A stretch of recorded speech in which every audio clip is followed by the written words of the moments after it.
Russell Manser, a former bank robber who became a popular TikTok influencer, was allegedly involved in a scheme that encouraged people to make false claims about historical child abuse to get government compensation. This week, police arrested 7 individuals, known as claims farmers, who reportedly approached former public school students and youth prison inmates to help them file these fraudulent claims, taking a cut of the money in return. Russell Manser, who passed away in March 2024, gained a significant following on social media by sharing stories about his past criminal life. His son, Kai Manser, a 23-year-old from Queensland, was among those arrested. He faces charges for publishing misleading information to gain an advantage and is set to appear in court on March 25.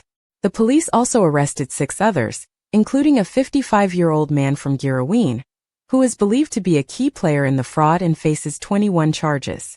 Other individuals arrested include a 53-year-old woman from Granville, a 32-year-old man from Pendle Hill, a 42-year-old man from Gladesville, a 52-year-old woman from Horsley, and another 35-year-old woman from Pendle Hill. Authorities suspect that the group could have made around $3.75 million if their false claims had been approved.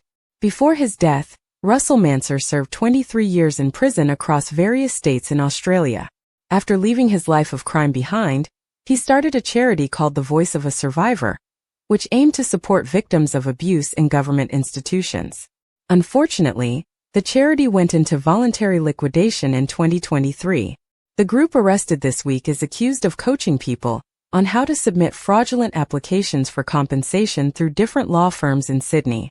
They allegedly received benefits for referring these claimants. Police also raided a law firm in Sydney, seizing various items as part of their investigation. The claims were directed at the NSW Department of Communities and Justice and the NSW Department of Education.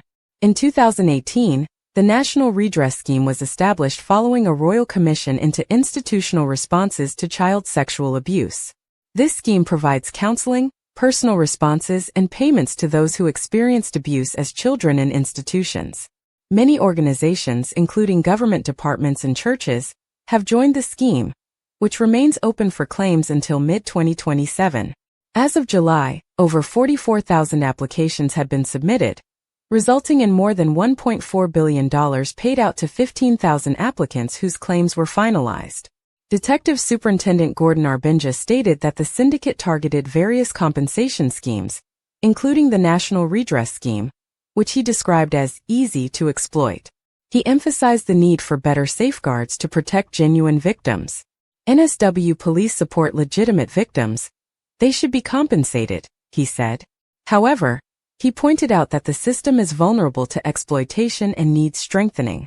The low threshold for filing claims was intended to help real victims, but it has also opened the door for criminals to take advantage of the system. If you or someone you know needs support, there are resources available, including Lifeline at 131114, Kids Helpline at 1-800-55-1800 for ages 5 to 25, and the National Sexual Abuse and Redress Support Service at 1-800-211-028.